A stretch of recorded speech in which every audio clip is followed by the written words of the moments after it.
ഇപ്പോഴത്തെ കാലഘട്ടത്തിൽ ഒരുപാട് അഡ്വാൻസ്ഡ് ആയിട്ടുള്ള ഫേഷ്യൽസും അതുപോലെ തന്നെ ക്ലീനപ്സും ആണുള്ളത്. അപ്പോൾ അങ്ങനത്തെ കാര്യങ്ങൾ ചെയ്യുമ്പം ഒരിക്കലും നിങ്ങളുടെ സ്കിന്നിനൊരു അഡ്വേഴ്സ് എഫക്റ്റ് വരും എന്ന് എനിക്ക് അഭിപ്രായമില്ല.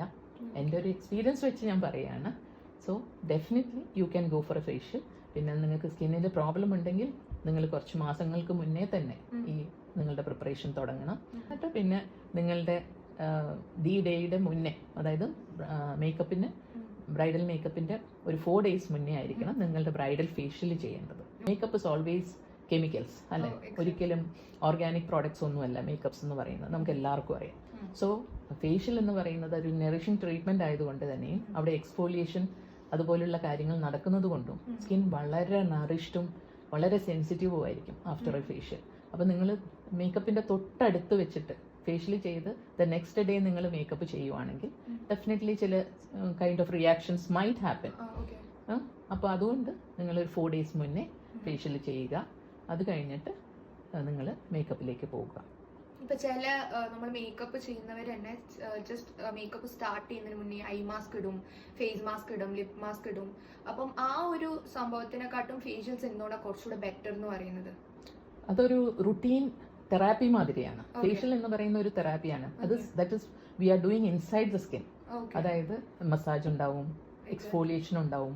അപ്പൊ ഇതൊക്കെ എന്ന് പറഞ്ഞാൽ നമ്മളുടെ ഇന്റേണൽ, അതായത് ബ്ലഡ് സർക്കുലേഷൻ ഇൻക്രീസ് ചെയ്യുന്നു, നമ്മളുടെ ഡൾനെസ്സിനെയും അതുപോലെ തന്നെ ഡ്രൈനെസ്, ഈവൻ നമ്മളെ സ്കിന്ന് ഭയങ്കര ഓയിലി ആണെങ്കിൽ അതിനെ ബാലൻസ് ചെയ്യാനുള്ള ടൈപ്പ് ഓഫ് ഫേഷ്യൽസ് ഇപ്പോൾ ഉണ്ട്.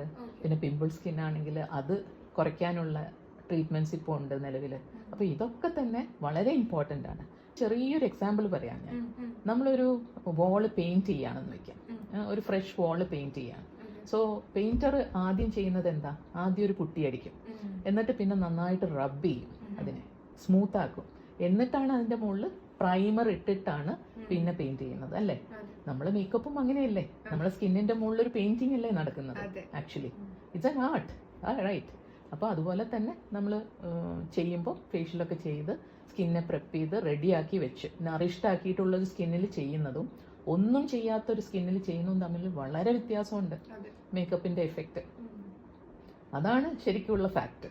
അപ്പോൾ എനിക്ക് നല്ല എൻ്റെ പ്രോപ്പർ ആയിട്ടുള്ള ഐഡിയ കിട്ടി എങ്ങനെയാണ് ഒരു സ്കിന്ന് പ്രിപ്പയർ ചെയ്ത് കൊണ്ടുവന്നത്. അപ്പോൾ ആൻറ്റി ഭയങ്കര ബ്യൂട്ടിഫുള്ളി അത് പറഞ്ഞു. അത് ഇത്രയും ഇയേഴ്സ് ഓഫ് എക്സ്പീരിയൻസ് ആൻറ്റിക്ക് ഉള്ളതുകൊണ്ട് എനിക്ക് പ്രോപ്പറായിട്ട് എന്തൊക്കെ കൺസേൺ പറഞ്ഞു കഴിഞ്ഞാൽ അതിന് എന്തൊക്കെ ചെയ്യണം എന്നുള്ളത് പറഞ്ഞു തരാൻ പറ്റുന്നുണ്ട്.